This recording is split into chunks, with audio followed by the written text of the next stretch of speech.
Very very good evenings to all my dear students. आप सभी फटाफट आ जाइए। आपकी इंतजार की घड़ियां हुई समाप्त। अब मैं लेके आ गया हूं साइंस के बेहतरीन सेशन को लेकर। यह हमारा फर्स्ट सेशन है डियर।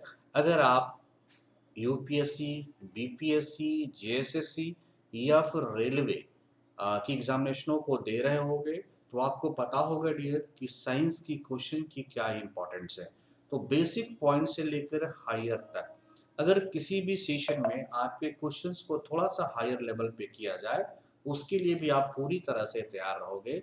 क्योंकि मैं इसी तरह से सेशन को आपके सामने लेके आया हूँ कि अगर आपके सेशन को आपको ऐसा लगे कि हायर से लोअर जाना हो या लोअर से हायर जाना हो, तो हर एक स्टेट में आप तैयार हो डियर। बस आप तैयार रहो।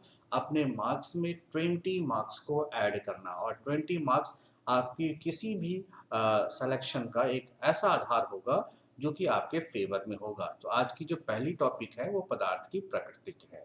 आइए, 20 मार्क्स आप ऐड कर सकते हो इस साइंस के क्लासेस से। Environmental sciences, economics sciences and environment और करंट अफेयर्स, ये हमारे टीचिंग एरिया ऑफ कंसर्न है। आप देखोगे तो अगर हमारे एक्सपीरियंस की बात करोगे तो I have an experience to teach in the different different organization, okay, in the IAS groups and specially right Unacademy में प्लस एजुकेटर के रूप में हूँ।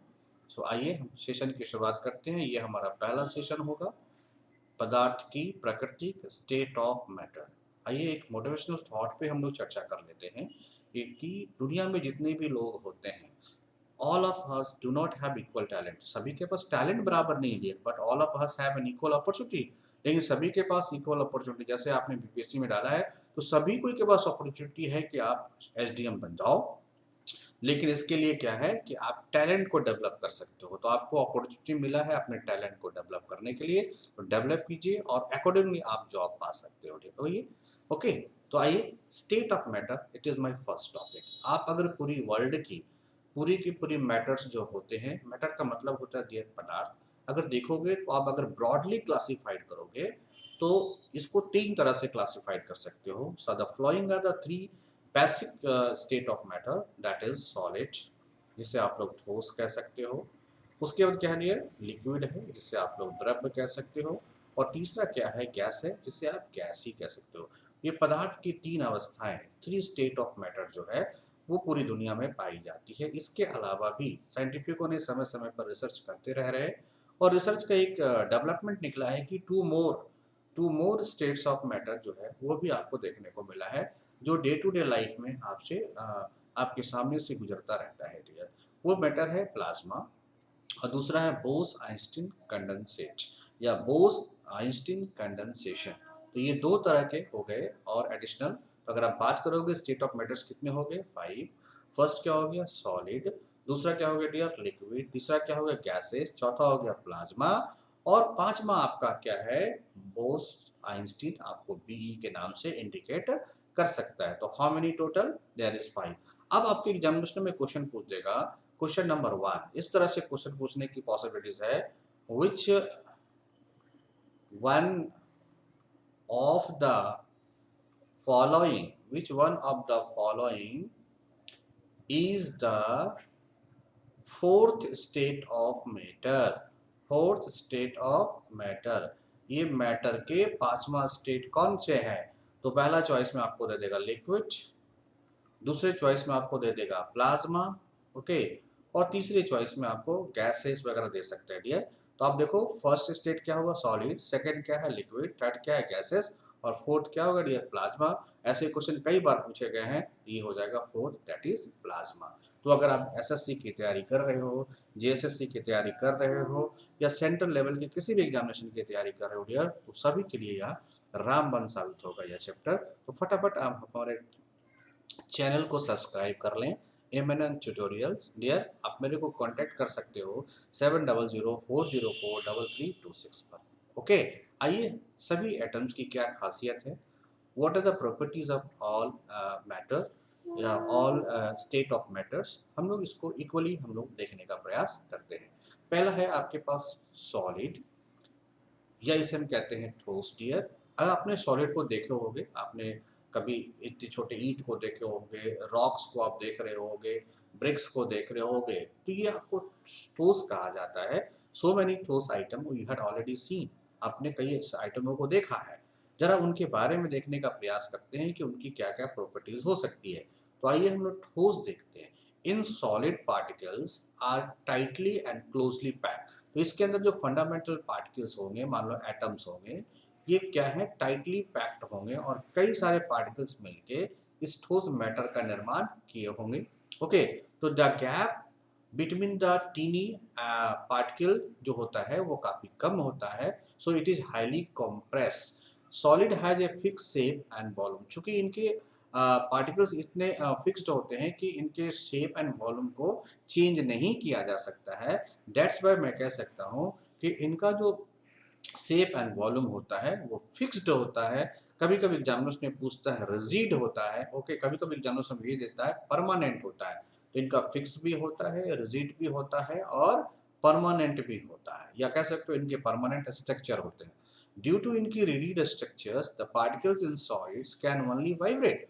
तो अगर आप इसमें किसी प्रकार के एनर्जी दोगे, जब तक ये ठोस है तब तक इनके पार्टिकल में क्या आएगा, वाइब्रेशन तो आएगा, एनर्जी तो अपना काम करेगा, लेकिन ये सिर्फ वाइब्रेट करेंगे और किसी भी प्रकार का काम नहीं कर पाएंगे, मतलब अपने पोजीशन से ये रिमूव नहीं होंगे, means position can not be move. The force of attraction, इन दोनों पार्टिकल के बीच में जो आकर्षण का बल होगा वो काफी पाया जाएगा। तो सबसे कम क्या होगा, force of repulsion. The rate of diffusion जो होते हैं ये गैसों की प्रॉपर्टी होती है, और चूंकि यह सॉलिड है तो इसमें किसी भी प्रकार का डिफ्यूजन देखने को नहीं मिलेगा। एग्जाम्पल की बात करते हो तो solid ice, okay, sugar, rock, wood, etc are the type of solids। Okay, अब हम सॉलिड्स की थोड़ी सी इंपॉर्टेंट कैरेक्टर को देख लिए हम लोगों ने। इनके शेप, वॉल्यूम की चर्चा मैंने कर लिया, इनके पोजीशन की चर्चा कर लिया, इनके रिजिड नेचर की बात कर लिया, इनके केमिकल प्रॉपर्टीज की बात कर लिया। देखो ये आपके सॉलिड्स हैं डियर। अगर आप किसी एक सॉलिड की बात कर लेते हो, ये देखो आपका सॉलिड है, अगर इसकी बात आप करो, इस सॉलिड के पास आप देख रहे होगे इसके अंदर जो भी मॉलिक्यूल्स होंगे एक दूसरे से कितने चिपके हुए हैं ना। एक चिपके होने का मतलब है इन मॉलिक्यूल के बीच में फोर्स ऑफ अट्रैक्शन क्या होगा डियर, मैक्सिमम होगा। इनके बीचों में क्या होगा, आपका जो इंटरमॉलिक्यूलर स्पेसेस होता है, इंटरमॉलिक्यूलर इंटरमॉलिक्यूलर जो स्पेसेस होता है वो क्या होगा, काफी कम होगा। So force of attraction is high, intermolecular spaces is very low, that's why it is rigid. क्या है यार, रिजिड है। ओके, और इसी रिजिड के कारण इनका क्या है, शेप है। सो इट हैज शेप और you can say it is a definite shape, और शेप के साथ साथ इनका क्या है, एक डेफिनेट वॉल्यूम है। तो having definite shape, definite volume, rigid in structure, having no intermolecular spaces, okay, और फॉर्म एंड क्या है, ये फोर्स ऑफ अट्रैक्शन काफी मैक्सिमम होता है डियर। इस पार्टिकल के अंदर देखोगे बायो मॉलिक्यूल जो होते हैं या जीवाश्म की बात करते हैं, जीवाश्म की संख्या भी नहीं के बराबर होती है। क्यों, ये अगर सेडिमेंट्री करेंगे तब ये दूसरे स्टेट में पहुंचेंगे तो जीवाश्म की पॉसिबिलिटीज है, लेकिन लिस्ट चांसेस होते हैं जीवाश्म का अगर ये रॉक है तो। क्लियर, आगे बढ़ते हैं और नेक्स्ट स्टेप में आते हैं, दैट इज लिक्विड। तो लिक्विड, अगर लिक्विड की डिफिनेशन की बात करोगे तो in the state of matter particle are less tightly packed, थोड़े से जो इनके बीच में इंटरमॉलिक्यूलर स्पेसेस होते हैं उनमें कमी आती है as compare to the solids. Liquids take shape, इसके पास क्या होता है, शेप ऑफ द कंटेनर, इस जिस कंटेनर में आप डाल देते हो उसी कंटेनर का शेप हो जाता है। जैसे आपने देखा होगा यूनिवर्सल लिक्विड कौन होता है, तो वाटर होता है, और आपको पता है पानी रे पानी तेरा रंग कैसा, और जिसमें मिला उस रंग जैसा। ओके, लिक्विड्स का क्या होता है, डिफिकल्ट टू कंप्रेस, इसे कंप्रेस करना बड़ा मुश्किल होता है, कंप्रेस करोगे तो ये दूसरी डायरेक्शन में मूव कर जाते हैं। Why, the particles have less space between them to move, correct.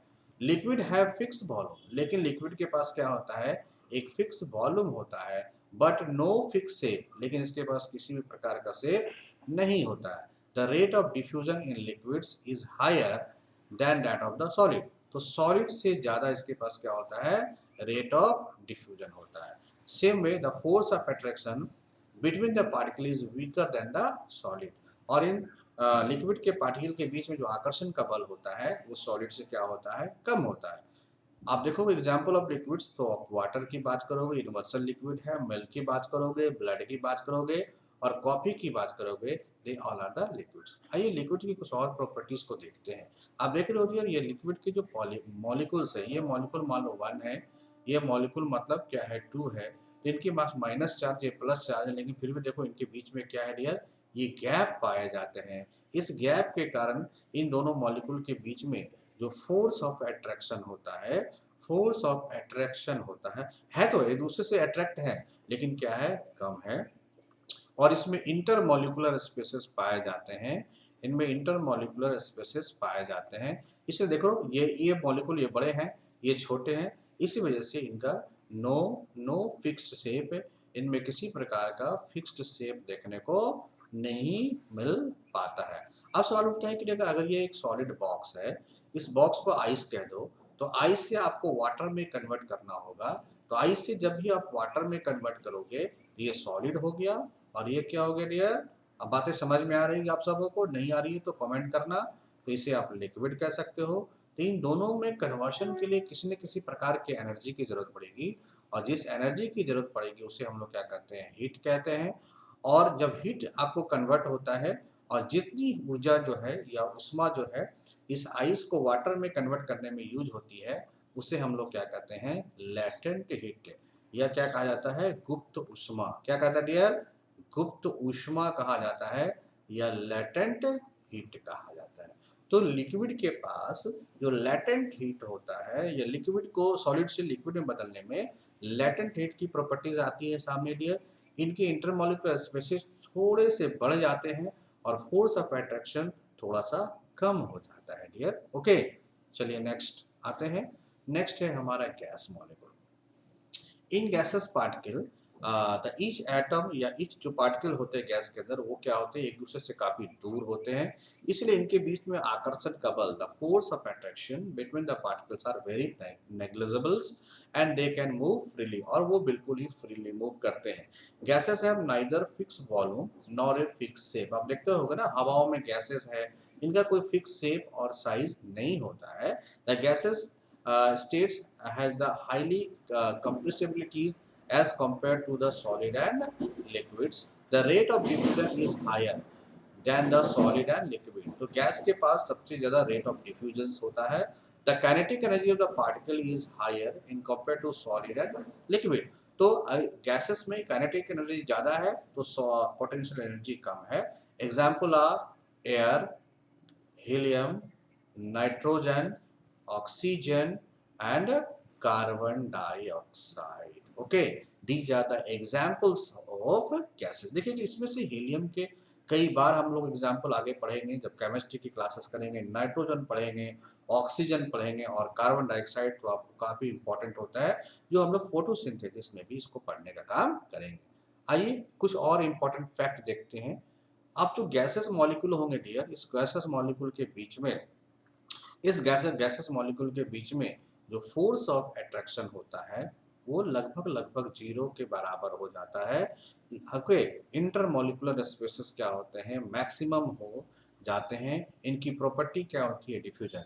तो अगर आप बात करोगे सॉलिड, लिक्विड और गैस, तो तीन मॉलिक्यूल पर अगर चर्चा करोगे, तीस स्टेट पे बात करोगे, तो सॉलिड के पास सबसे ज्यादा क्या होता है, काइनेटिक एनर्जी K1। उसके बाद काइनेटिक एनर्जी किसके पास होता है, K2। उसके बाद काइनेटिक एनर्जी किसके पास होता है, K3। क्लियर। उसके अगर आप बात करोगे कि काइनेटिक एनर्जी में, तो लिक्विड के पास क्या होता है डियर, कम होता है और गैसेस के पास बिल्कुल कम होता है। ठीक है, इसका मतलब सॉलिड के पास पोटेंशियल एनर्जी ज़्यादा होता है, उसके बाद किसके पास होता है, लिक्विड के पास होता है, उसके बाद किसके पास होता है, तो गैसेस के पास पोटेंशियल एनर्जी की रेंज मिलती है। ये कभी श्रेंज भी पूछा जा सकता है।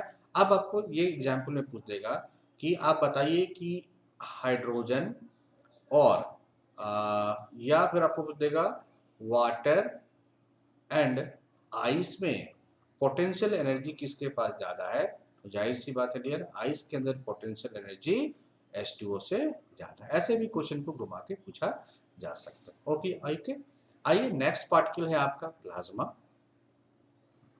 नेक्स्ट पार्टिकल है प्लाज्मा। ओके, इस प्लाज्मा के बारे में जानते हैं। Plasma is not so generally seen, इसे आपको जनरली देखा नहीं जा सकता है द स्टेट ऑफ मैटर।